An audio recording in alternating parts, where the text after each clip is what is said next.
Thanks, great to be here. What a great venue. What a great bunch of poets. I'll be back. Yeah.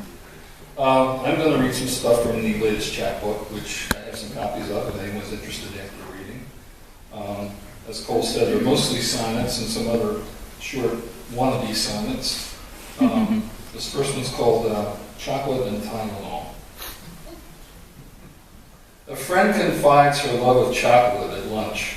Sweet bitter taste on parted lips, aroma waft to nose, the melt on hot wet tongue, and brown smear licked from fingertips. But headaches are the price she pays for lust of cocoa-flavored sweets, and she admits, I like it so I cannot quit. I trust in analgesic pills before it hits.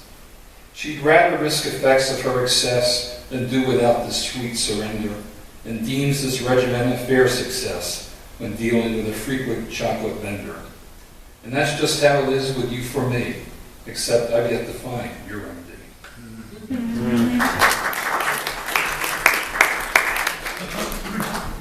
This is one of the ones that appeared in Writer's Digest about a year or so ago. I'm a frequent contributor to the Poetic Science blog that's run by Robert Brewer, one of the editors at Poets at Writer's Digest. And he frequently runs contests, and the prize is to be published in his column in the magazine. And this was the winner of the sonnet contest. It's called Two Writers. We went for coffee that June afternoon beneath a deck of building clouds and sat outdoors, the bistro patio festooned with marigolds. And there I told you that I missed the way we used to share our craft, how poetry would pull us through the miles. I told some funny anecdotes, you laughed. We made shop talk about our different styles. The sunlit awning washed our faces red, but faded just as we began to write. The rain staccato drummed above our heads. We finished and we shared, and yet despite our feverish pens, we left a panoply of words unsaid beneath that canopy.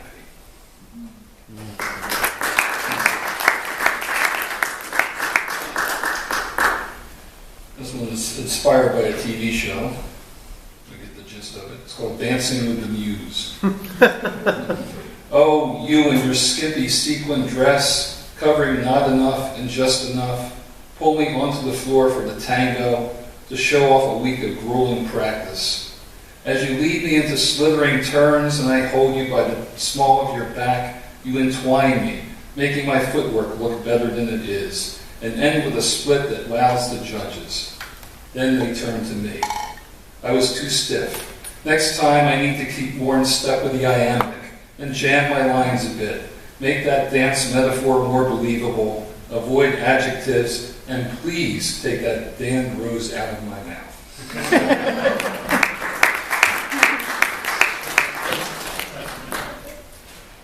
This is a newer sonnet. This was written during the Poem a Day Challenge last April. And some of you participated now where you try to write a poem a day, which can be kind of grueling after a while. About 25 days, you're about ready to throw in the towel altogether, but I made it through. This is a superhero poem also. One of the prompts for that month was to write superhero poems. This is a superhero sonnet about one of the X-Men characters. It's called Storm.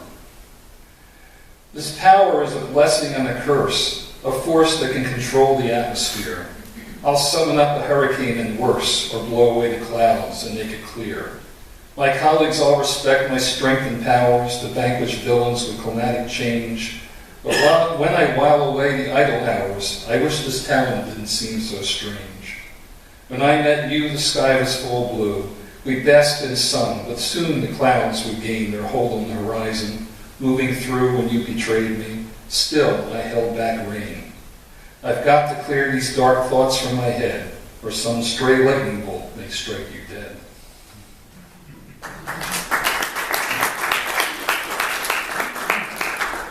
And it is, after all, Halloween season, so of course I had to truck out a couple Halloween poems. This one's a few years old. This is called Ghosts. We are what exists between thoughts. We are what didn't happen because you missed the bus that day. We are what you thought you saw before you looked again. We are what makes you turn around when you think you're not alone. We are what shifts behind the eyelids between dreaming and waking. We are what lies just beyond the fog. We are the sound not heard, the light not seen, the thing not touched. We are the whisper behind the noise. We are the creak in the wall, but only when you think we're not. We are the whistle in the graveyard. We are not the wind, but the silence when it stops. We move between glances, just beyond the corner of the eye.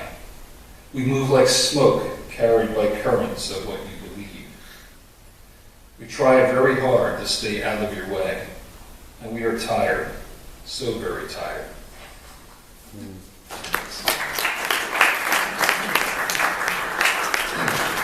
This is a short one I just wrote recently. It's a short French film called Delay, L-A-I, and it's called Zombies.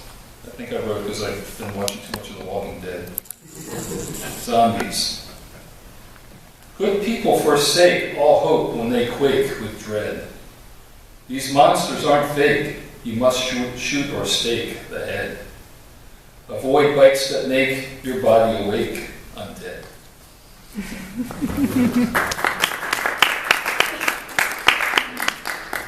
Now we move into the nostalgia portion of the program. This one, my friends at Chanterelle's Notebook just nominated for Best of Net Award. It's kind of semi-autobiographical. It's called Mercurochrome Summer. The third time I skinned both my knees the summer I was 8, my mother just shook her head.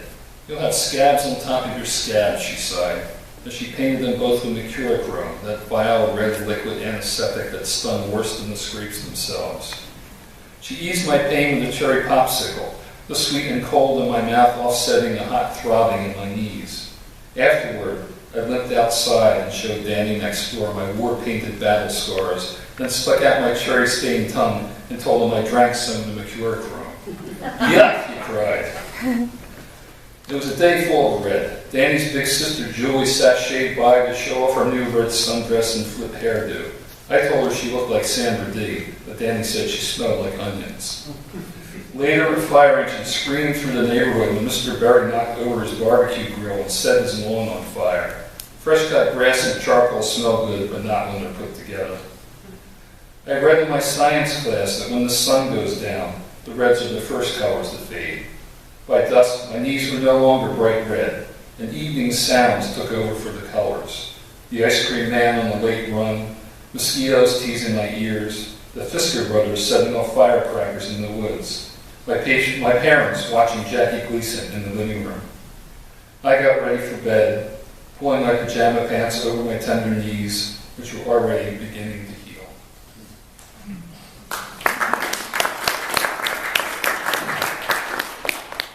I couldn't come to Atlantic City without reading this one, which appeared several years ago in the Journal of New Jersey Poets. It's called Mr. Peanut in Atlantic City.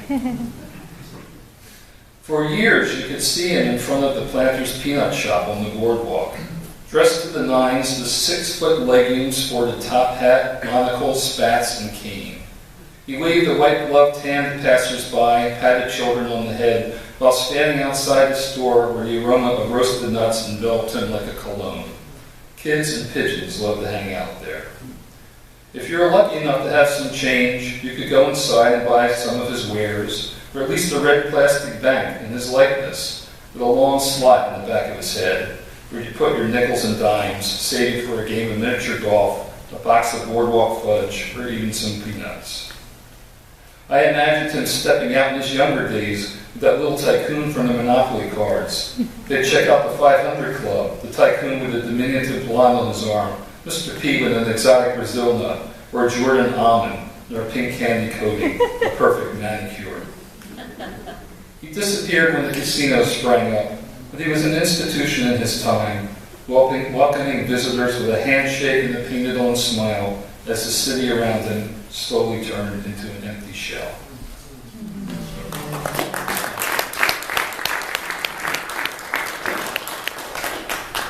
I call this one an ironic nostalgia poem.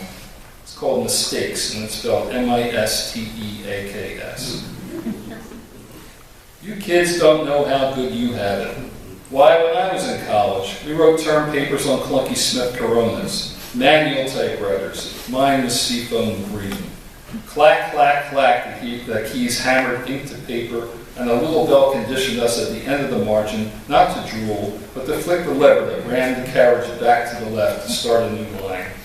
We tapped into the shank of the evening, the nape of the night, the nape of the night, and God forbid that we make a mistake. The little ones are fine, as long as we had an eraser, correction tape, or even, thank you, Mrs. Nesmith, liquid paper.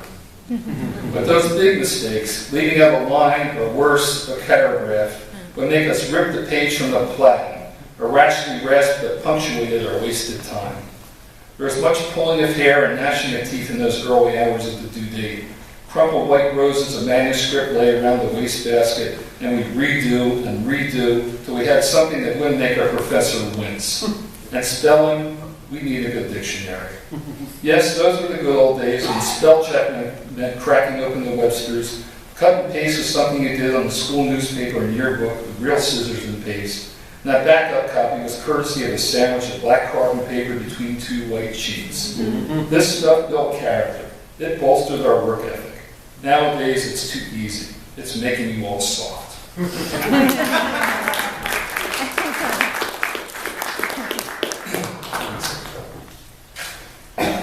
This one's called tinnitus. It's about getting older and losing your senses. More ways than one.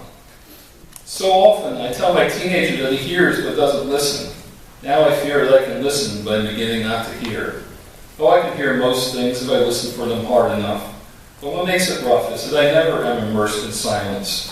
What makes it worse is this swarm of bees who seem attuned to the same high note, and I am marooned in a cacophony, this symphony of constant buzzing, even as I try to sleep. I don't know if there's a way to keep them from my ears, and I'm afraid someday I will have to trade one sense for others that I still have left. We once thought honeybees were deaf, but now we know they do a dance as signals with low frequencies where plants and flowers grow that they may pollinate. Perhaps one day you may have to gyrate and wiggle too, to let me know of your desires. I won't let my conspiring ears put out our fires. The hives that buzz with joys, if only I can listen through the noise.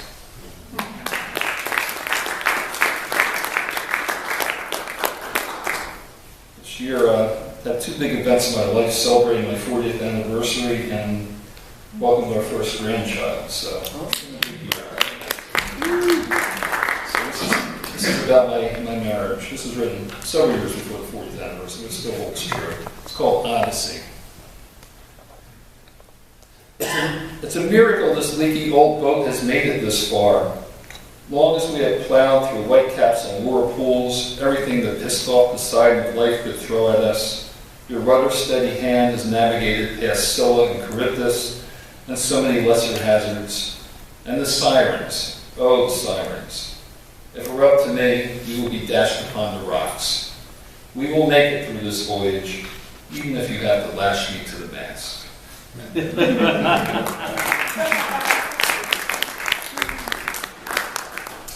This one's called Moonchild, and this was written while I was awaiting our beautiful granddaughter, who was born in June.